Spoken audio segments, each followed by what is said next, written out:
घर की लक्ष्मी ने अपने ही पति को धनतेरस की रात को उतार दिया मौत के घाट। 2 दिन तक सूटकेस में बंद करके रखा था घर में शव। दीपावली के दिन सुबह के 11 बजे सूटकेस से निकालकर बोरे में बंद कर अपने धर्म भाई को साथ लेकर गोविंद नगर में डालकर आए, जिसका पूरा खुलासा पुलिस उपायुक्त पश्चिम ऋचा तोमर ने किया है। नवभारत समाचार जयपुर राजस्थान से अशोक शर्मा की रिपोर्ट।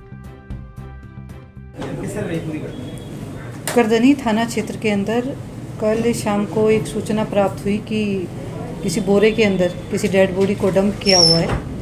तो उस पर थाना पुलिस वहां पर पहुंची, एसीपी झोटवाड़ा मौके पर पहुंचे, एफएसएल टीम को वहां पर बुलाया गया। तो ये देखने में आया कि एक लगभग 25-30 साल की उम्र का युवक है, जिसकी बॉडी को जो काफ़ी पुरानी देखने में लग रही थी, उसको एक बोरे में बांधकर वहाँ पर डंप किया गया था और स्ट्रेट डॉग्स के द्वारा उस बोरे को ओपन कर दिया गया था, जिससे बॉडी अब विजिबल हो गई थी। घटना को देखने पर ही ऐसा लग रहा था, मौके को देखने पर ऐसा लग रहा था कि शायद इनकी हत्या की गई है और इनकी बॉडी को यहाँ पर डंप किया गया है।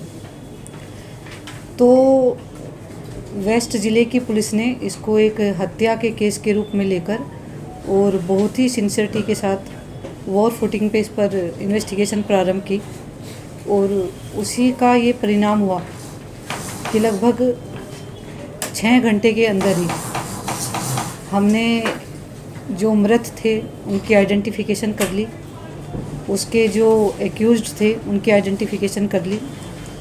इस पूरी प्रक्रिया में कल पूरी रात तक पूरी टीम उसमें लगी रही। सैकड़ों की संख्या में सीसीटीवी कैमरे खंगाले गए।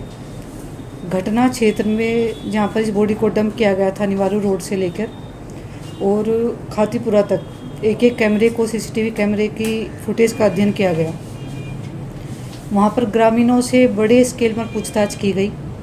तो इनिशियल में ये इनपुट आया कि ये बोरा कुछ दिन पहले यहाँ पर देखा गया था। लगभग कुछ लोग 3 तारीख या 4 तारीख का एक विंडो आई कि तब इस बोरे को यहाँ पर डंप किया गया था। उस वक्त ग्रामीणों ने सोचा कि हो सकता है इसमें किसी मृत पशु को यहाँ पर डाला गया है, इसलिए उन्होंने भी कंट्रोल को सूचना नहीं दी और थाना पुलिस को भी सूचना नहीं दी। तो सीसीटीवी फुटेज का दायरा अब हमने पिछले 3 नवंबर तक की फुटेज को खंगालना शुरू किया गया।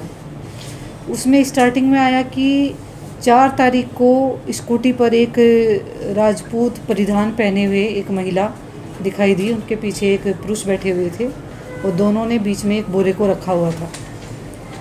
उसके बाद इस स्कूटी का रूट ट्रेस किया गया कि ये स्कूटी कहाँ से आ रही थी। टीवी फुटेज जो आ रही थी उसमें नंबर क्लियर नहीं था, उसको और डेवलप कराया गया। तो उसमें सीसीटीवी कैमरे के थ्रू जो फुटेज थी उसमें अल्टीमेटली स्कूटी का नंबर दिखाई देने लग गया। उसके बाद भी ये पता करने के लिए कि ये कहाँ के निवासी हो सकते हैं, जो थाने के स्पेशल के लड़के थे उन्होंने इसमें बहुत मेहनत करी और रात के अंदर ही एक ऐसी सूचना मिली कि झोटवाड़ा थाने क्षेत्र के अंदर एक शक्ति शेखावत नाम के व्यक्ति कुछ दिनों से लापता है। हालांकि उन्होंने पुलिस को सूचना नहीं दी हुई थी, पर आस पड़ोस में ये था कि आदमी 3-4 दिन से दिखाई नहीं दे रहा। और उस घर को जब आइडेंटिफाई किया गया तो वहाँ पर सेम उसी तरह की स्कूटी मिली जो स्कूटी सीसीटीवी फुटेज पर आ रही थी। फिर और डिटेल में जब इन्वेस्टिगेशन को किया गया तो इसमें पूरी स्टोरी ये निकल के आई कि मृतक की जो पत्नी है मंजू राठौड़, उनके चरित्र पर इस मृतक व्यक्ति को शक था और इस शक की वजह से पिछले कुछ सालों में इनके बीच में संबंध बहुत ज़्यादा ख़राब हो गए थे। आए दिन इनके बीच में झगड़ा होता रहता था और अभी दुकान है उस पर भी 6-7 हज़ार रुपये महीना के उसमें उस मकनज को रखा हुआ है। पर एक्चुअल में इनकी रिलेशनशिप क्या है, इसमें अभी और इनसे इंटरोगेशन की जाएगी तो उसके बाद सामने आएगा। ये हत्या में मैडम ये क्यों मतलब तैयार हुआ, इसका क्या पीछे मोटिव था?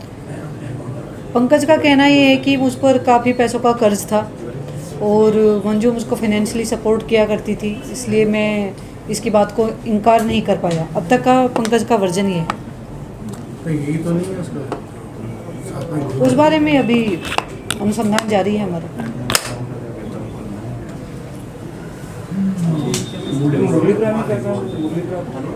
मुरलीपुरा में 25 अक्टूबर की रात को लगभग 11 बजे केडिया पैलेस के अंदर अपोलो फार्मेसी में एक लूट की वारदात को अंजाम दिया गया। जब मार्केट